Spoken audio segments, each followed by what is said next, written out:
அனைவருக்கும் இனிய தமிழ் புத்தாண்டு நல்வாழ்த்துக்கள். இந்த நல்ல நாள்ல வந்து பாத்தீங்க அப்படின்னா உங்க எல்லாருக்கும் கடவுளுடைய பிளெஸிங்ஸ் எப்பயுமே இருக்கணும் அப்படின்னு சொல்லிட்டு கடவுள்கிட்ட நான் வேண்டிக்கிறேன். ஸோ இன்னைக்கு சந்தியாஸ் கிச்சன் வந்து பாத்தீங்க அப்படின்னா ஃபங்க்ஷன் ஆகுதா அப்படின்னு கேட்டிங்கன்னா ஆமா, இன்னைக்கும் சந்தியாஸ் கிச்சன் இருக்கு. இன்னைக்கு ஆஸ் யூஷுவல் ஜூசஸ் ஃபுட் எல்லாமே வந்து பாத்தீங்கன்னா இங்க வந்து டிஸ்பேச் பண்றோம். நிறைய பேர் கமெண்ட்ஸ்ல கேட்டிருந்தீங்க, எப்பயுமே பிஸியாக தான் இருப்பீங்களா, உங்களுக்கான ஒரு ஃப்ரீ டைம் அப்படின்னு கிடையவே கிடையாது அப்படின்னு கேட்டிருந்தீங்க. ஸோ பிஸ்னஸ் வேற, பர்சனல் லைஃப் வேற. ஒன்ஸ் பிஸ்னஸ்குள்ள நம்ம இறங்கிட்டோம் அப்படின்னா பர்சனல் லைஃப் பிஸ்னஸ் ரெண்டுத்தையும் வந்து எப்படி ஹேண்டில் பண்ணுறது அப்படின்ற ஒரு ட்ரிக் நமக்கு தெரிஞ்சாவே போதும். சூப்பராக எல்லா விஷயத்தையும் நம்மளால ஹேண்டில் பண்ண முடியும். அதுக்காக பிஸ்னஸையும் விட்டு கொடுக்க முடியாது, நம்மளோட பர்சனல் விஷயத்தையும் விட்டு கொடுக்க முடியாது. ரெண்டுத்தையுமே வந்து அழகாக பேலன்ஸ் பண்ண கற்றுக்கணும்.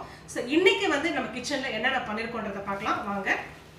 ஸோ இன்னைக்கு வந்து பார்த்தீங்க அப்படின்னா ரைஸ் பண்ணியிருக்கோம். இன்னைக்கு எல்லாமே பூஜா ஐட்டம். அண்ட் தென் வடா, மெதுவடா பண்ணியிருக்கோம். டெக்ஸ்சர் பாருங்கள். அண்ட் தென் வாழைக்காய் பொரியல், ஸோ ஃப்ரை பண்ணியிருக்கு. அண்ட் தென் வந்து பார்த்திங்கன்னா மிளகு ரசம் பண்ணியிருக்கோம். And then sambar, Kadambam sambar. And then பால் பாயாசம் சாமிக்கு. ஸோ அண்ட் தென் வந்து பார்த்திங்கன்னா டெஸ்பேச்சுக்கு எல்லாமே ரெடியாக இருக்குது. காலையிலே முடிச்சாச்சு. இன்றைக்கி வந்து பார்த்திங்கன்னா ஆப்பிள் நட்ஸ் மில்க் ஷேக் இன்னும் ஸ்டிக்கரிங் பண்ணலை, அது மட்டும் தான் பெண்டிங் இருக்குது. And then butter milk. So and then வந்து பார்த்திங்கன்னா இளநீர் பாயாசம் பேக்கிங் பண்ணி ரெடியாக இருக்குது. ஸோ இதுதான் இன்றைக்கி நம்ம கிச்சனில் வந்து பார்த்திங்கன்னா மார்னிங் மெனு.